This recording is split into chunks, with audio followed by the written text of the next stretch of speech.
Tehran जल रहा, Iran में फंसे 1500 इंडियन स्टूडेंट्स। पेरेंट्स बोले बच्चे सेफ नहीं, सरकार कुछ करे। इजराइल में भी भारतीय डरे हुए। सरकार से बस यही गुजारिश है कि हमारे बच्चों को ईरान से निकालिए, अब वो जरा भी महफूज नहीं है। तेहरान जल रहा है, वहाँ कोई गली कोई इलाका सेफ नहीं है। इंटरनेट बंद है, 10 से 15 बार कोशिश करने पर किसी तरह एक फ़ोन लग रहा है। हम सब बहुत डरे हुए हैं। इराक और पाकिस्तान ने अपने स्टूडेंट्स निकाल लिए, अब बस हमारे बच्चे ही फंसे हैं। कश्मीर की रहने वाली रेहाना अख्तर की बेटी शाहीन उन 1500 भारतीय स्टूडेंट्स में से है जो ईरान इजराइल के बीच बने जंग के हालात में तेहरान में फंसी हैं। इजराइल ने 15 जून की दोपहर तेहरान के हुजत दोस्त अली हॉस्टल पर हमला किया, जिसमें कुछ कश्मीरी स्टूडेंट्स घायल हुए हैं। इसके बाद से वहां फंसे भारतीय स्टूडेंट्स के परिवारों का तनाव और बढ़ गया है। हालांकि तेहरान से 150 किलोमीटर दूर कोम में रह रहे कारगिल के विलायत काचो अभी ईरान को सेफ बता रहे हैं। बातचीत में वे कहते हैं कि यहाँ अब भी सब कुछ आम दिनों की तरह है। वहीं इजराइल के हाइफा में पड़ रहे केरल के सूरज रंजन डरे हुए हैं।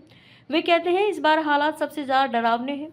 हमास के हमले के वक्त भी खौफ था, लेकिन इस बार ज़्यादा है।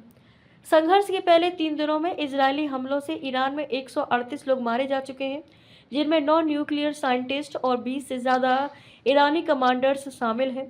350 से ज़्यादा लोग घायल हैं। ईरान भी इजराइल पर 150 से ज़्यादा मिसाइलें दागी हैं। इसमें 14 इजरायली मारे गए हैं और 380 घायल हैं।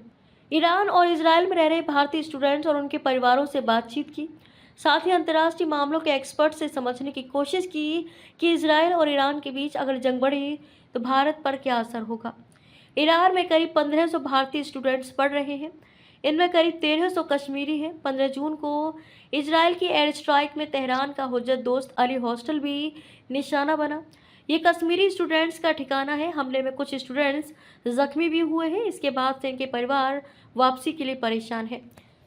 श्रीनगर की रहने वाली सजादा अख्तर का बेटा तेहरान में पढ़ रहा है। वे कहती हैं बच्चे भले ही हमसे परेशान ना होने को कह रहे हैं, लेकिन पिछले 3-4 दिनों से जो हालात बने हैं उसे देखकर हम डरे हुए हैं। हमारी रातों की नींद और भूख प्यास अब खत्म हो गई है। इजराइल इतने मिसाइल अटैक कर रहा है कि कब क्या हो जाए कोई नहीं जानता। ये किसी देश की अंदरूनी लड़ाई नहीं है। कश्मीर के बडगाम के रहने वाले सोहेल की भी यही गुजारिश है। वे कहते हैं ईरान में सबसे ज़्यादा कश्मीरी बच्चे फंसे हैं। शुरू के 2 दिनों वो भी पैनिक नहीं हुए, हमें ही दिलासा देते रहे कि सब ठीक है, हम सब सेफ हैं। जब से इजराइल ने एरियल अटैक शुरू किया है तब से उनका तनाव बढ़ गया है। अब बच्चे हमें फ़ोन करके गुजारिश कर रहे हैं कि भारत सरकार हमारी वापसी की व्यवस्था करे या फिर कहीं सुरक्षित रहने का इंतज़ाम करा दे। गांदेरबल के रहने वाले मोहम्मद शफीक सरकार से खफा नजर आए। वे कहते हैं 3 दिन से बच्चे सोए नहीं हैं। इस हाल में भारत सरकार को ईरान में फंसे भारतीय स्टूडेंट्स को निकालना चाहिए। इससे पहले जैसे यूक्रेन से निकाले वैसे ही हमारे बच्चों को निकालें, लेकिन इसकी कोई बात ही नहीं कर रहा।